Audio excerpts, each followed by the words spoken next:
You ready to bring John DiMaggio out on this stage, Boston?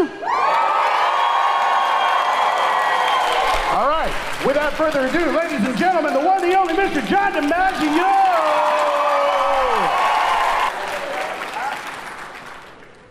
Now we've got audience mics set up over in this aisle, over in this aisle. Go ahead and start lining up. I'm just gonna ask him a couple things, turn it over to you. Cool. Mr. DiMaggio. Yes, sir.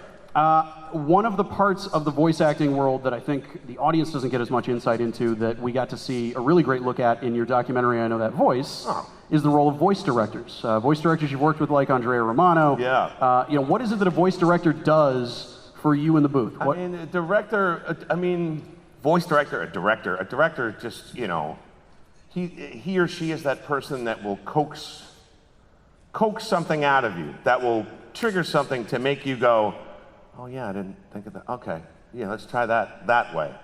Oh, that works so much better. Oh, you know, they always, a good voice director just knows you a little bit better than you know yourself and knows how to just tweak you and just go, well, let's try that, let's try that. Why don't we try that? I know you can do better than that, let's do that.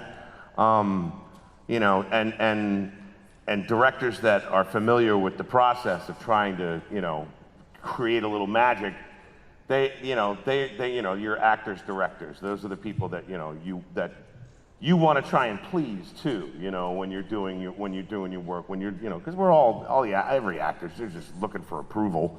I mean, really, you know, I mean, that's it. You know, like me, please. How can I make you like me? And so, you know, they're always able to, you know, kind of, you know, bring that, and we're always trying to people please, so it's kind of this happy medium that meets in the middle, and when it works right, you can create something really, you know, substantial and fun. She's great. I mean, Andrea has been voice directing for forever, and she just retired because she had a medical condition. She lost eyesight in one of her eyes. Just like, no, done. She was like, wait a minute, what? So she's happily retired now, and just like, I'm traveling. Traveling the world. I'm traveling the world with one eye. I got to check everything out before I check out of here. So, but she's fantastic. But there's great voice directors that work in the community that are just phenomenal, and you know, and some work better for others. You know, it's just but a voice director, a good voice director can coax things out of you that you either didn't know you had, forgot you had. Or, you know, or they can make you, you know, tweak any one of your choices that you make, you know, within the performance to be like, oh, that's what you, oh, okay, I get it. So they're very important. One of the other things I found fascinating about the documentary is getting more background on a lot of our favorite voice actors. Every voice actor has a different origin story of how they got into voice acting, but a lot of them have some similar threads when it comes to getting into being performers. A lot of them start as stage actors, musicians. I mean, the core of them are definitely, you know, performers. You know, like you know, at their core. You know, whether it be music or theater or, you know, some other type of performing art. What's the John DiMaggio origin story? Where, you know, what got you into wanting to do performance? Period. You know, I was a kid, and I grew up in New Jersey, so yeah, I'm kind of a little close to home. You know, or at least where I grew up, and so, but I saw my sister's high school production of The Sound of Music, and I saw all the kids that were playing the Von Trapp family kids, and I was like, wow, that's great, you know, this is really cool, and getting laughs and, you know, and hitting marks and singing songs. I was like, wow, this is really neat. I'd like to do something like this. And it just became like, and I played drums as a kid, and like, you know, I'd do that kind of stuff and perform, and I really enjoyed it.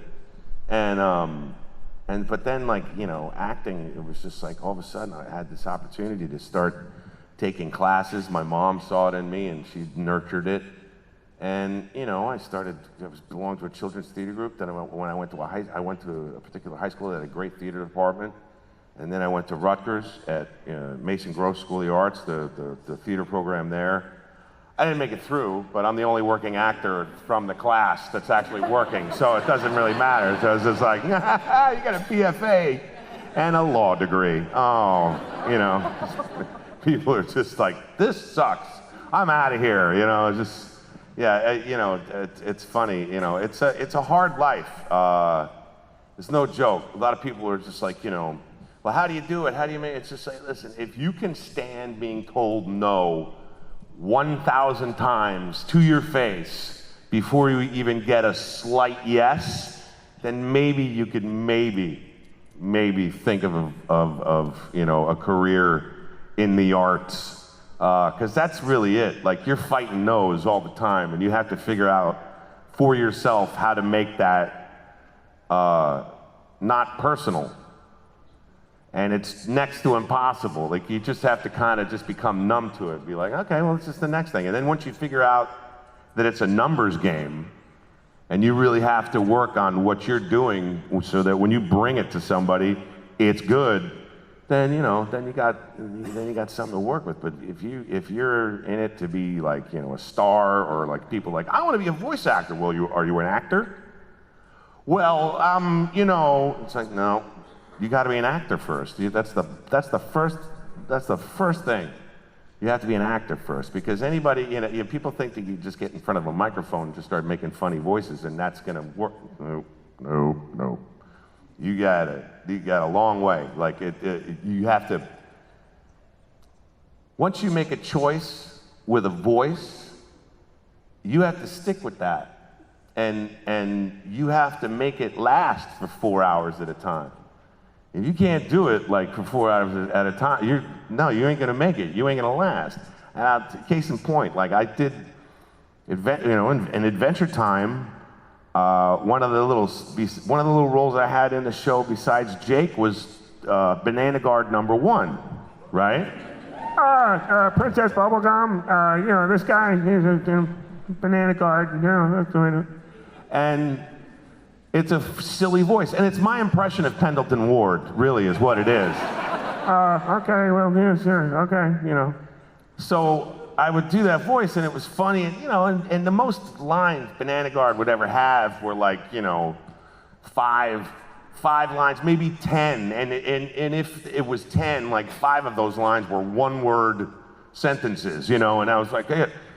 Well, when the video game came out, there was a stack of dialogue for this character. And if you Banana Guard had a full-on quest. Yes, Banana Guard did have a full-on quest, and oh boy, if you do this voice for over 2 hours, it feels like you're swallowing your own throat. So, you know, you have to be wary of those kind of things, you know, it's just, I don't know, it's just crazy. I'm just lucky to be doing what I'm doing, so. Every voice actor I've talked to have made mention of what a tight-knit community voice acting is. Yeah, they're all assholes. I'm sorry if there are any kids here. Sorry about that. Sorry. Kids learning new words today. They know that word. It doesn't matter. It's fine. No, I'm kidding. You know, of course. No, we are a tightly knit group. I mean, this hat's funny because like, Fred Tatasciore actually gave me this hat. Fred Tatasciore is an Incredible Hulk. He's Baird in Gears of War. He's done everything. But he got me this hat, Band of Weirdos. And that's really what we are. We're a band of weirdos. Like, you know, it's like, it's just, you know, sitting around, somebody will do something really ridiculous and silly, and then somebody else will do something ridiculous and silly. All of a sudden, you've got this chorus of ridiculousness, and everybody's just, you know, you know, just tooting their own horn in this weird sort of way. And I don't know, yeah, we all get along because we all have that thing, that you know, that weird sort of like, well, yeah, we'll do it. You know, we'll all at the same time be like, yeah, sure, I'll do it. Who are some of the veterans that helped guide you when you first got into voice acting? Who were people that watched out for you, helped you out, maybe gave you some useful advice when you got into this world? Nobody really. One man against the world? No, it was, yeah, that's it, you know, taking it on. Actually, that's not true. Billy West was really, Boston native, Billy West. He was here a couple years ago. Yeah. He was on BCN and everything. Billy's great, but Billy was like, we went to the premiere of Futurama, and he was just like, John, you got to take this in. This is real, but you're gonna remember this for a long time. I'm like, you're absolutely right. And sure enough, man, I mean, it's been so long. I mean, we just had our 20-year anniversary of, you know, when the show came out. It's mind-boggling. I'm so old now. Oh my God. But it's it's a trip. Like he's been great. He's been kind with words, and you know, the best advice I've ever gotten from a voice actor is from D. Bradley Baker. I don't know if you guys know who D. Bradley Baker is, but he's American Dad. Like he's phenomenal. He's Star Wars, Clone Wars. He's like a bunch of the voices. He's unbelievable. He's in the movie. He's in the movie. He's got this great website. He's got this great website called iwannabeavoiceactor.com, and it's really actually fantastic. But he stole the movie. He stole my movie, the jerk, with the one scene where he like turns into a monster in a jar. Ridiculous. That's the whole reason I did the movie, is for guys like him to do stuff like that. But I was having a real hard time at first with Adventure Time, because it was so not linear, and it was so all over the place. It was so random, and it was frustrating, because being in another show that's, you know, like based like a, you know, written like a sitcom, scripts, everything like that, and that was all storyboard driven. It was all backwards. It was all weird. And I just get so pissed off and just be like, man, I just don't get this show. And God, what is this? What the hell are they talking about? Totally mathematical. Dude, what the hell? Why are these characters? Who the hell? And it's known. Like, I mean, like Rob Sorcher, the vice president of development at comedy, I mean, at a Cartoon Network. I mean, I told him to his face, like, I don't want to do this show anymore. I don't get it. I'm sorry. I don't understand. And he was like, you got to be in the show. You don't understand. You got to stay in the show. And like I said it to D, and D just went, you know what, John? Listen, the thing that, because I said to him, I was like, what do I do, man? I'm just missing the boat here. And he looked at me and was just like, John, listen, what you really need to think about doing is just, you know, first relax, then you should just go home and cry in your bag of money. And then just shut up. I went, yeah, okay, yeah, that sounds like a good idea. That's a good idea. But then Tom Kenny, who plays the Ice King, said to me, you know what, man, this is like this generation's Yellow Submarine. And I went, oh. So there's more drugs. Oh, I get it. Okay, no, I get it, I understand. You know, because that's all who watch that show, is little kids that are like, this is the greatest, and like 24-year-old dudes like, dude, this is one with the Ice King in it, man. Oh. You know, I mean, let's be real. Come on, for crying out loud. Show's off the air too. I can say whatever I want now. Yeah, so it's like, yeah. What are they gonna do? I'm gonna get fired from a show that doesn't exist anymore. So, no, but you know, but seriously, like, I mean, like that's some of the best advice I ever got. Go home and cry in your bag of money. And he couldn't have been more right. Because it was just like, all right, just calm down, John. Just take it easy. It's not, you know, you're not curing cancer here. Let's go, you know. So, but yeah, that's actually some of the funniest advice and some of the best advice I've ever gotten from another actor. I got one more for you before I turn it over. In that same vein, have you found yourself taking on that role with newer voice actors, younger voice actors? I mean, you worked with Jeremy Shada when he was quite young. He was 12. I mean, I watched him go through puberty. He's a young man now. But I mean, you know, it's funny. I was always doing stuff in the booth, and then I'd turn to Jeremy and be like, "Don't do that. Don't be like Dad. Don't do that. He got it. He was a good kid. And still is a good kid. He's a wonderful young man. But like, you know, Eric Bauza. I don't know. You guys know who Eric Bauza is? He's current voice of Bugs Bunny. Yeah, I mean, like, he's unbelievable. And when I first started working with him, he's in the movie too. When I first started working with him, I was like, dude, you're the future of the franchise. Wherever you go and whatever you do, I mean, and sure enough, I mean, the guy's doing the new Space Jam movie. You know what I mean? So it's just like, you know, and I mean, sorry, Billy West, but that's okay, because Billy's all right. Billy's tired. Billy's just like, I did it when Jordan did it. Get out of here. You know what I mean? Like, forget it, you know. Ooh, LeBron. All right, great, you know. Whatever. But yeah. I was supposed to root for him too, because I live in LA. That's hard, man. That beard's just too big. I gotta just trim it down a little bit, man. Just sweat and everything. It's just gross. Sorry, ladies. I didn't mean to make you think about that. That's the kind of thing that when women hear that, they just go, "Oh God, don't say sweat in the beard anymore, please, John." But yeah, I mean, Eric Bauza, you know, when you recognize talent, you give him a little, hey man, that's good stuff you're doing. Yeah, because everybody likes to hear it. I mean, case in point, when I was doing Futurama, we had B. Arthur was you know, the Amazon Women on the Moon. She's a femputer. And Bender has scenes with her, and we did scenes together, and like, I mean, we were like in the booth, like doing makeout scenes, and with B. Arthur, a golden girl, Maud, and I'm like doing makeout scenes with her. I actually said at one point, "Oh yeah, baby, give me some of that," to fucking B. Arthur.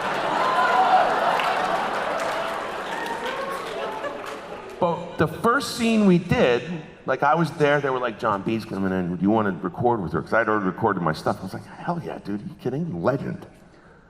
And I went in, we did the first scene, and she turned to me, and she went, "How am I doing?"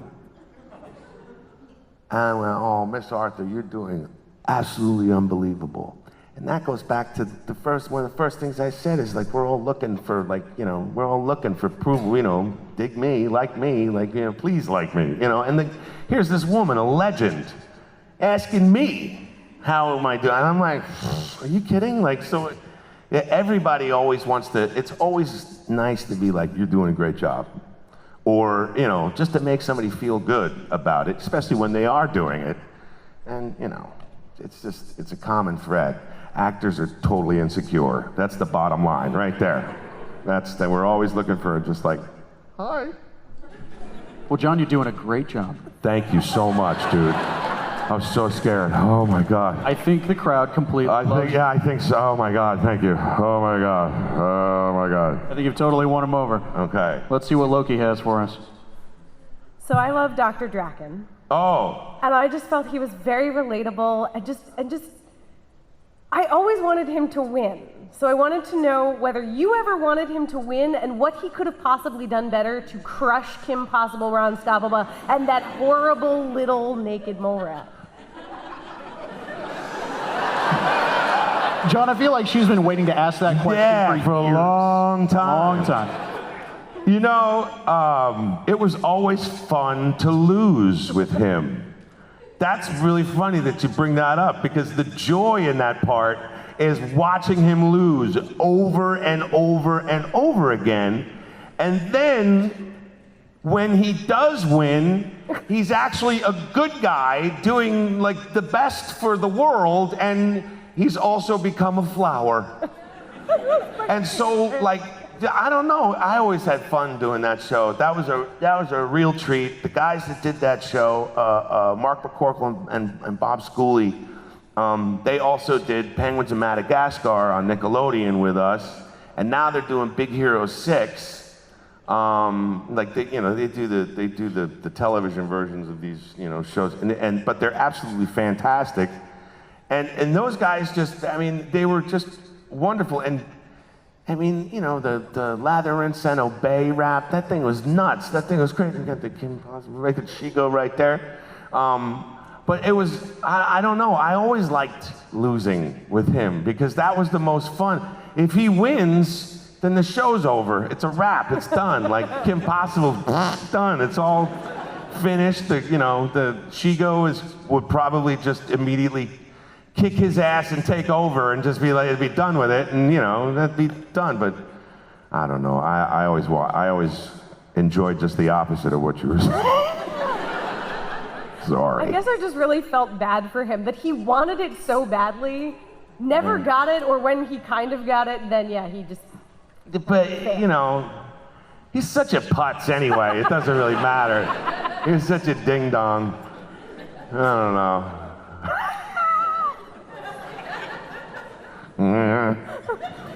Impossible, I'll get you.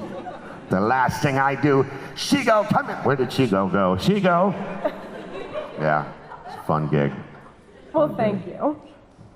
Thank you. Over here. What is your least favorite role you've ever done in any like piece of media, movie, TV show? Least anything? favorite role I've ever done. Wow. Which bag of money have you cried Which most bag of money sincerely did I on? cry in the most? When I went home. I'm telling you, for a while, I hated doing Adventure Time. Hated it. In the beginning, hated it. Because it was the growing pains and also not understanding anything. It was so completely non-linear that it was just so frustrating. I really hated that job. And then it all changed because they started paying me more money, and it was really, I really kind of got it after that. But I actually, that's one of the things that knocked me off my feet, because the day we finished recording the last episode and the last stuff, I left the studio, and I had already been upset in the studio because we had to sing that Rebecca Sugar song that just tears your heart out. And I got in a car and I started driving, and I called my wife, and I immediately burst into tears, like about how much I loved the show and how I was going to miss it and how much I loved Jake. And I didn't know it until that point. Like, it hit me like a ton of bricks. So, I'm just going to say Jake for a minute. To be perfectly honest, you know, I've never hated and loved the character so much. It was just so frustrating. But then I just was like, oh, that's it. That's it. And yeah. But the Banana Guard day really sucked. That was awful. That really sucked. The Banana Guard day. Let's put it down at that. Banana Guard. F that guy. He's a jerk. So yeah. Yeah, there you go. Over here. Hi. Hi. My question for you is, you've been involved in a lot of amazing shows, and if you could choose like one or two words to describe your experiences of being in those shows, what would that be? One or two words to experience, to say. Well, it depends on the show. Give me the show, and I'll give you the, you know. Okay, like Futurama, for example. Mind-blowingly funny. Okay. Kim Possible. Girl power funk. Penguins of Madagascar. That's And Rico right there. And Adventure Time. And Adventure Time? Yeah. Shit!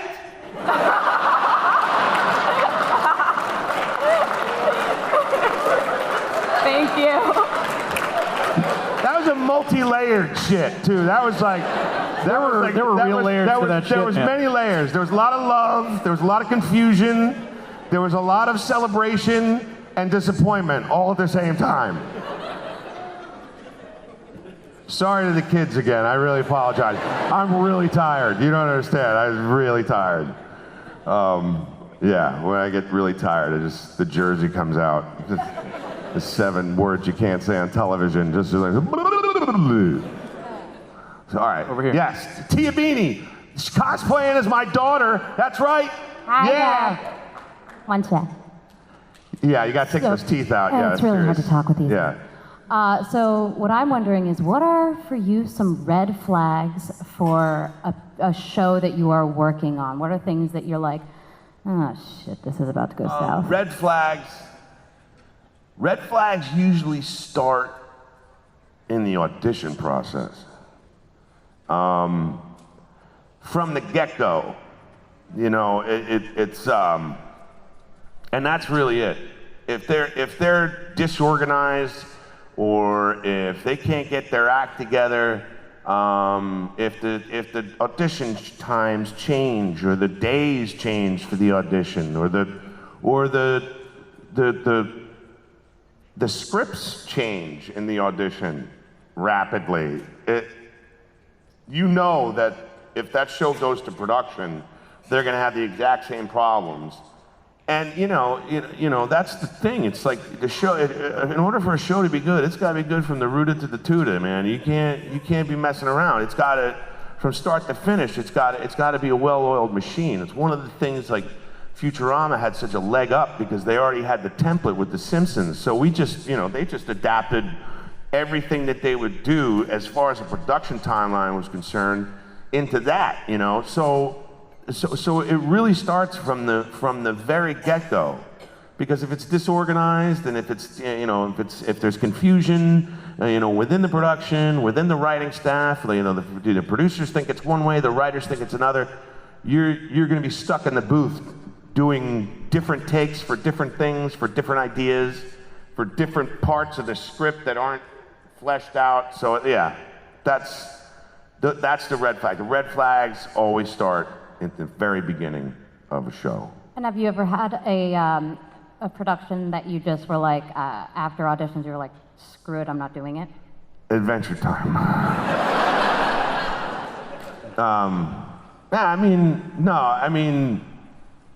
It's funny because Adventure Time, we did the pilot and then the show came back like 2 years later, and that was weird. And then, like John Kassir was the original Ice King. He wasn't asked back. I was the only guy who was asked back out of the pilot. And it's just strange, it's just, I don't know. It's funny. But then it got good because I would be vocal about it. Be like, this isn't running right. This isn't running right. This isn't running right. And they kind of knew it, which is why I got away with being critical about the show itself. They knew that they had problems. The product was good, but the development of it was not clicking. And and to Penn's credit, because Penn was the showrunner, he had no idea what he was doing, and he didn't want to do that. He just wanted the show to come to life. Write the show and draw for the show, and that's it. And he stepped back after a couple years and was just like, I'm not doing this. And they brought in like real showrunners, and as soon as they did that, everything started to pop, click, bam. And I was like, oh, this is it? This is what I've been talking about. Like, this is the way it's run. And at that point on, I was just like, hell yeah, Adventure Time. Yeah, I can't wait for this. This is going to be great. He deserves credit for that. I mean, not everybody in his position is going to do that. No one does what Penn did. Penn had his own show and was like, look, I don't want to do this anymore. I don't want to be a part of running this thing. And which goes to show how much ego he doesn't have. He's a simple man, simple needs, not a simple brain, but just knows what he wants to do. And yeah, nobody steps down from something because they don't, everybody is, fakes it till they make it. You know what I mean? Like, there's a lot of people that do that. He was not one of them. He was like, I'm not good at this. And nor do I want to do this. This is what I signed up for. Yeah, and these he's people brilliant. can do it. Yeah, and these people can, and let's them to do it. Let's go. And it worked. So, but yeah, I hope that answered your question. Thank you. All right, you're welcome. Love the cosplay. Disenchantment, September 20th on Netflix. What's that you say? A whole new season of Disenchantment. Okay. How you doing, man? Hey. My question is, has there ever been a moment in Adventure Time that really stuck out to you? Either a joke that never fails to make you laugh or a sentimental... Hold on a second, dude. You gotta give me a break here. Watch these knees. Oh boy. It's all right. That was just my shoe on the corner of the thing. Sorry, that wasn't my ass or anything like that. Wait, see, what's your question? Oh, that went away. Whoops. Oh boy. Here, Here, hold on. You need another set of hands here. Yeah. Here, hold on. All right. Got So, it? okay. All right. Here, I've got this. I've got this. You got You've got that. There you go. All right. Okay. We're good. We're good. We're good. All right. Okay. Now what? Picture good. We focus I good. think so. All right. Okay. So what was the question? Okay. So basically, like, has there ever been a moment in Adventure Time that really stuck out to you, either as a joke that never fails to make you laugh, or like a Jake farting. There you go. Jake farting is always great, and the songs. Rebecca Sugar is a genius, absolutely incredible. Hold on a second. I'm gonna put this microphone to my right knee. Listen to this.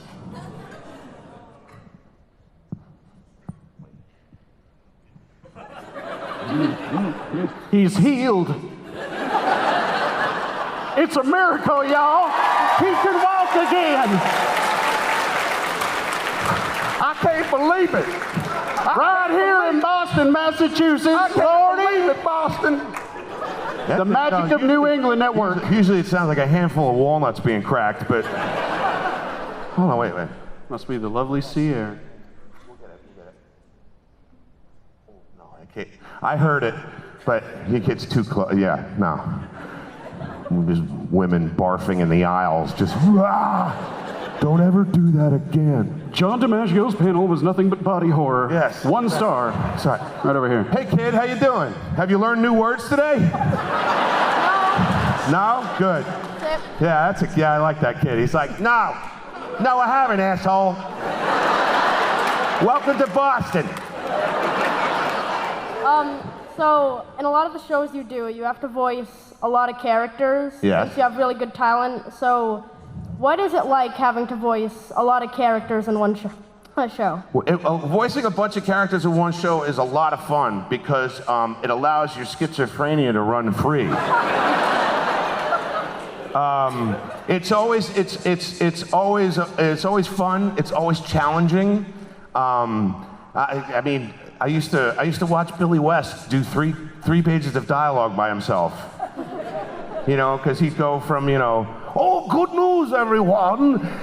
What's the good news, Professor? You know, he'd just go from Fry to the Professor to, to Zap Brannigan, back to Nixon, to this, I mean, it's always fun. It's a lot of fun to watch somebody do it because it's hard to do, and then to bust somebody's chops when they stumble, just to be like, you can't do it, and it's just like, yes, I can. Shut up, DiMaggio. We don't need your.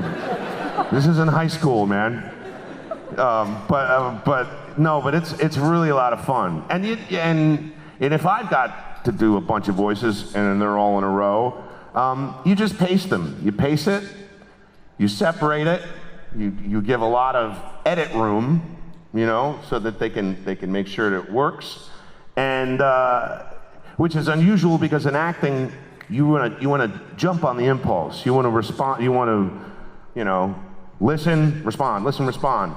But with voice acting, you have this performance, and you have to hold that response, which is unorganic, and then you give a response, and you have to make sure that response sounds as if you were right on top of it.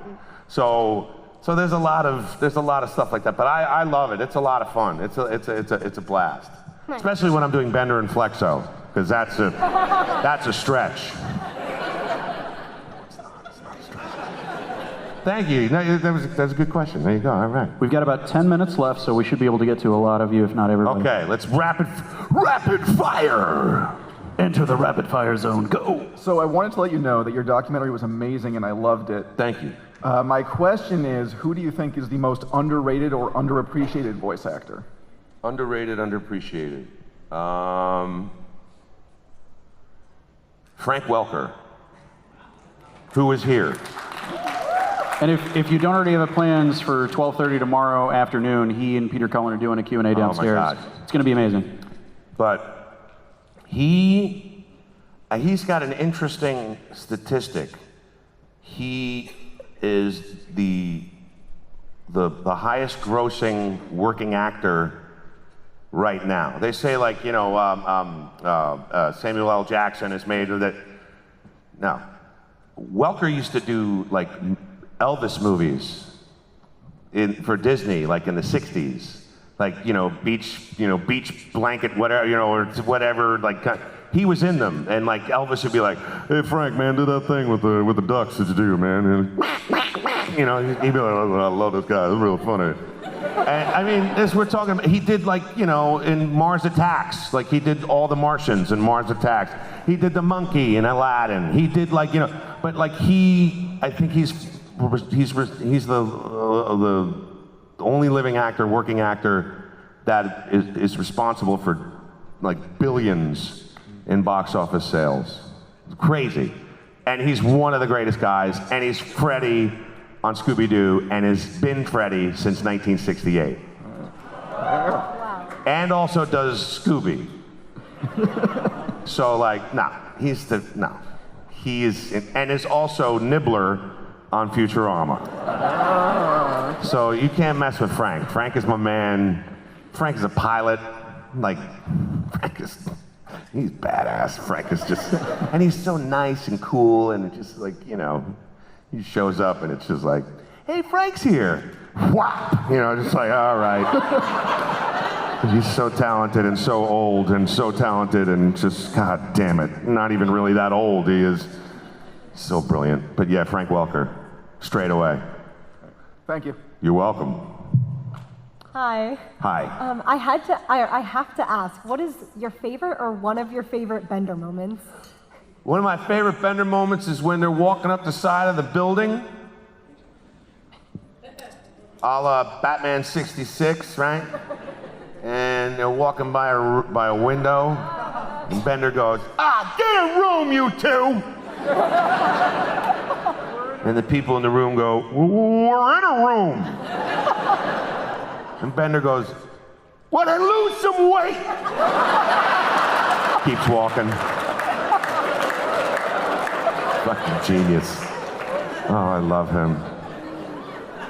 And the whole beat your kids thing, at the end of the, I can't even remember the speech, but Yeah. Just the idea of Bender sweetly saying to beat your children is just so wrong and yet so right. But yeah, that's one of my favorites. And then honorable mention goes to, Hermes on top of, Planet Express, and everybody's going, don't do it, don't, no, please don't. Oh, Hermes, no. Oh, don't do it. And then silence. Do a flip!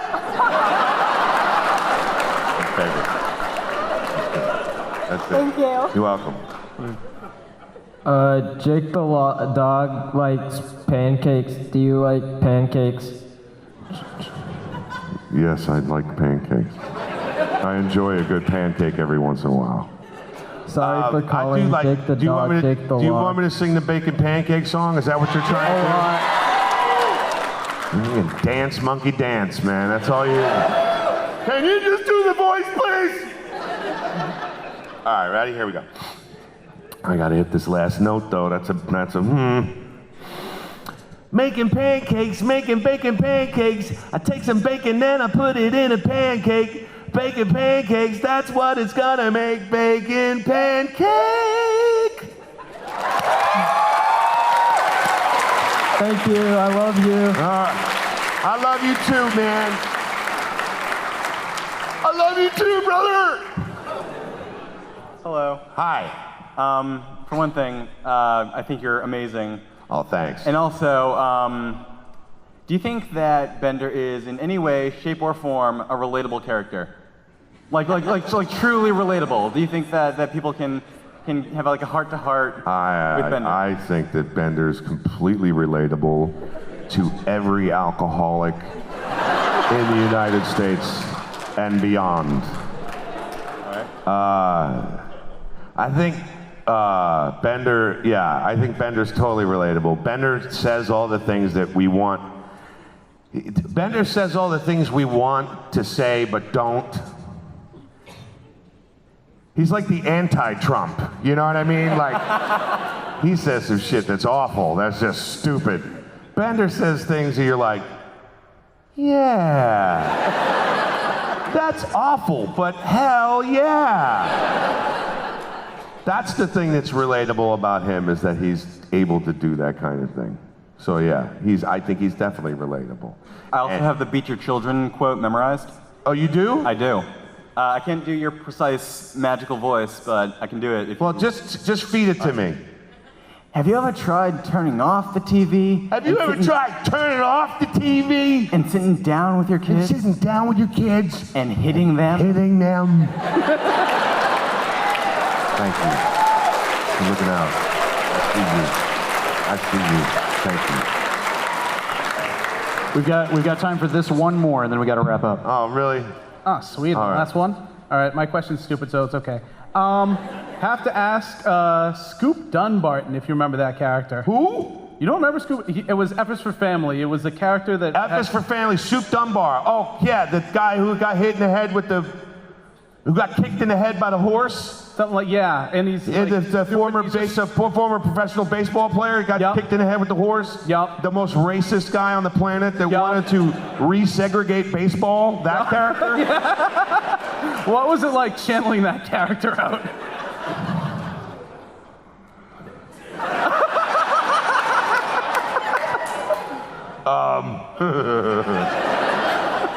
Listen, when you're working with Bill Burr, you get to do some pretty crazy shit. So that's Bill and Mike Price. Mike Price being the co-executive producer of the show. I just, they told me who he was, and it just seemed like the guy would just be, completely out of his mind and talk about saying whatever you want to say and saying it. But Jesus, he's walking around wearing a red hat, that guy. He really is. It's bad news. Did have a dent in his head. Huh? Did have a dent in his head. Yeah, he had a total dent in his head from getting kicked by a horse. Because, he got kicked by a horse because he was, I forget oh man, it's so awful. Just the fact that he wants to resegregate baseball is one of the most horrific things. It was awesome to play that guy because he was such an asshole. Like, you could just, it's just horrible, horrible, horrible, horrible things. But he had such a timely and wonderful demise. Yeah. I'm glad to not come back and play that character. So that's good. But, he's a horrible dude. He's a horrible dude.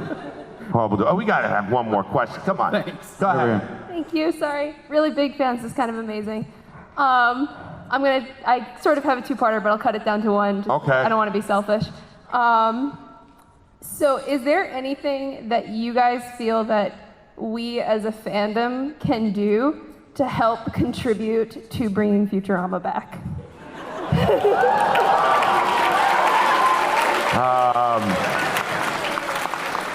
Wow. I don't know.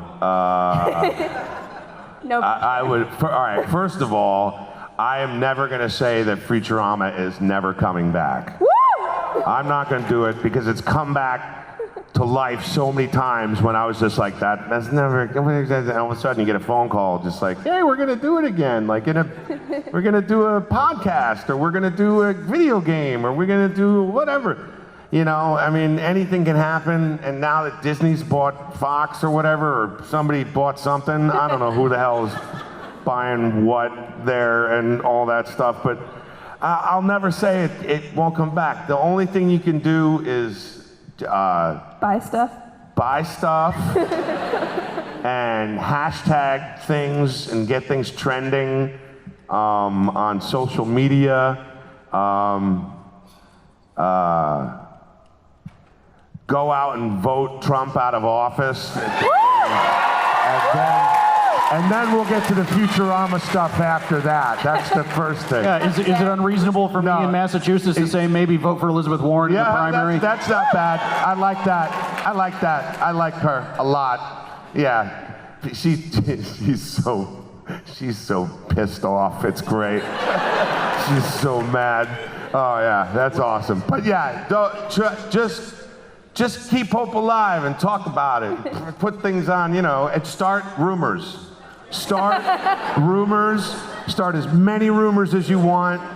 So Joe DiMaggio said at Comic-Con that it's coming back? Yeah, I said it's inevitable. It's totally coming back, right? I mean, come on. But yeah, you could totally start bullshit rumors and just totally, that's it. That's perfect. Dude, come on. Go ahead, ask the question. That's just, come on. We're gonna rapid fire. We're gonna shoot them off. You gotta go? Really? Quickly, hurry. Real fast. Do it. Don't screw it up. He's like, forget it. The fastest man alive. Dude, you got it? You gonna do it? The fastest man alive. Come on, you I got got a it. question. Ready? Oh, go ahead. Okay. So you played the Joker in Batman Under the Red Hood. Batman Under the Red Hood, yes. What do you think of that? What? What did you think of that? What do you think? What did I think of that? Yeah. It was great. Thank you. Good night. Yeah. Okay. Hi, this is Aaron Ashmore, and you are watching Fandom Spotlight. Be sure to like, share, and subscribe like now. Oh, and have fun and follow your fandom.